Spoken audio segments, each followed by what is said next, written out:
Vous savez d'abord que depuis 4 ans, moi je vote les textes quand je pense qu'ils sont bons pour la France. Et comme des millions de Français, j'ai voté Emmanuel Macron.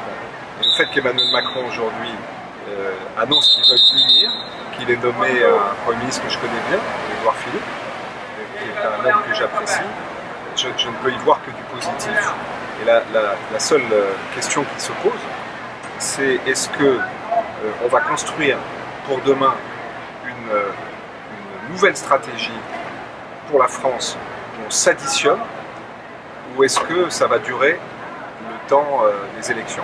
Et voilà, ça c'est le vrai sujet pour moi de préoccupation, parce que comme la très grande majorité des Français qui vivent aux États-Unis ou au Canada, je considère que la France doit être la priorité.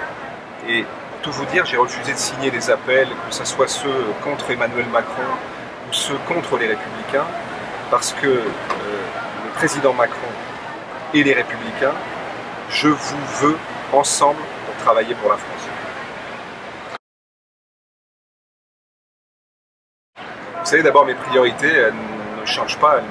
Tout ce que j'ai essayé de faire, enclencher dans cette circonscription, tous les résultats qu'on a obtenus sur la question de l'éducation, et vous savez bien à Miami combien c'est une priorité, le combat pour les écoles, bien sûr, mais que ce soit les programmes Flammes avec un cadre que j'essaye de mettre dans la circonscription, que ce soit les charters et les public schools, où il faut sauver les programmes français, il faut même les développer, ou que ce soit les lycées à certains endroits dans la circonscription qu'il faut rendre accessibles, c'est prioritaire, parce que c'est un investissement dans l'avenir de la France. Mais la fiscalité, j'ai obtenu par exemple l'alignement sur la taxe sur les plus-values, puisque les Français ici payent maintenant la même chose que les Français en Europe, alors qu'ils payaient 33%, ils ont été alignés à 19%, ça c'est acquis.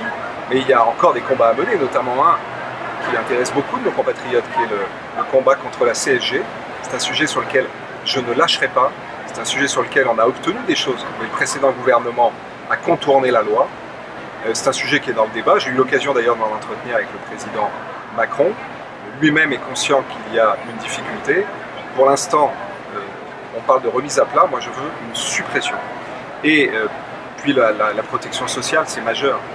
Vous savez qu'ici, j'en profite pour le dire, parce que beaucoup de Français ne le savent pas, pour les Français qui ont une retraite française, qui ont l'âge de la retraite, j'ai obtenu qu'ils puissent bénéficier de la carte vitale. Ça veut dire qu'ils peuvent être soignés en France. Et ça, sur mon site, ils peuvent trouver évidemment tous les moyens de l'obtenir. Mais il faut aller plus loin. Et je me bats, et je n'ai pas réussi à convaincre le précédent gouvernement. Il faut qu'on avance sur cette question pour, par exemple, supprimer les 3 mois de délai de carence qui font qu'aujourd'hui, un étranger qui vient en France est soigné tout de suite, alors qu'un Français de l'étranger, lui, il faut qu'il attende 3 mois pour être remboursé. De la même façon, sur les prestations, il faut une universalité des prestations. Vous avez tellement, vous le savez bien, de Français expatriés qui passent par un pays, puis par un autre, puis par un autre, puis finalement, quelle retraite, ils ne le savent même pas. Il y a des régimes différents, il faut mettre de l'ordre dans tout ça. La question des services consulaires, là aussi on a beaucoup avancé, et les Français vont la prendre, mais on a enfin obtenu, c'est un combat que je mène depuis très longtemps, que l'envoi des passeports par la poste, comme pour les passeports américains, comme pour les passeports canadiens, ce soit une réalité. Ça y est, c'est acté. On avait déjà amélioré, avant c'était 2 passages, on était passé à 1. Ça va dans le bon sens. Sur le permis de conduire, on a progressé, vous le savez maintenant, j'avais convaincu Laurent Fabius, après avoir travaillé beaucoup d'ailleurs avec le consul de San Francisco, que sur la question de l'enregistrement sur les listes, sur les registres, ça puisse se faire par la voie numérique. Est-ce que la France sera le dernier pays du monde à bénéficier du vote électronique? Alors voilà un vrai sujet. Mais avant, sur l'enregistrement et sur le numérique, il y a un sujet très précis sur lequel j'ai inscrit dans la loi une date, c'est 2018. Le gouvernement devra mettre en place un système qui permettra de faire les certificats de vie à distance en numérique. Très important. Et puis vous avez raison, le droit de vote, protéger la citoyenneté des Français ici. C'est un sujet sur lequel, alors là je suis très optimiste pour l'avenir. D'abord parce que vous savez qu'ils nous l'ont supprimé pour cette élection, ce que j'ai regretté fortement. J'ai d'ailleurs vu le président de la République qui a fait étudier la solution que je proposais, qui est celle de l'Estonie, où ça marche très bien, qui est d'ailleurs le petit voisin des Russes, quand on nous parle de risque. Pour autant, ils font leurs élections, et croyez-moi, les Russes seraient heureux de pouvoir les en empêcher. Donc, il y a des solutions techniques qui permettent de le faire, et donc il faut que ce soit généralisé pour toutes les élections. Et il se trouve que le nouveau président de la République, nous sommes parfaitement en phase sur cette question. Donc je vais continuer le travail que j'ai accompli avec les solutions techniques qui permettent en réalité d'éviter tout risque de fraude. Il y a un système qui s'appelle Verifiability, un peu, vous savez, quand vous faites livrer un paquet par Amazon, vous pouvez suivre de bout en bout, y compris jusqu'à la livraison, où est-ce qu'il est. Voilà, c'est la même chose. Vous votez et ensuite c'est vous-même qui pouvez suivre jusqu'à son dépouillement où est votre bulletin de vote.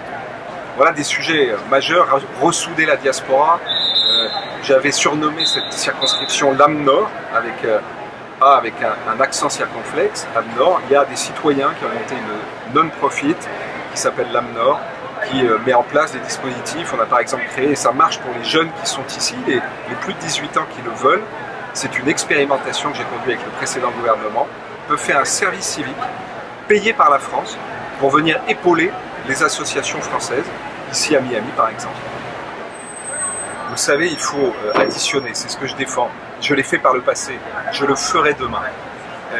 Et donc je dis ensemble, agissons. Ensemble, avançons. Ensemble, continuons. Continuons tout le travail que nous avons entamé, et je vous invite les uns et les autres à regarder dans le détail le bilan de nos 4 années, parce que je crois qu'un député, il doit rendre des comptes. C'est ce que je fais avec vous, comme je l'avais fait à mi-mandat.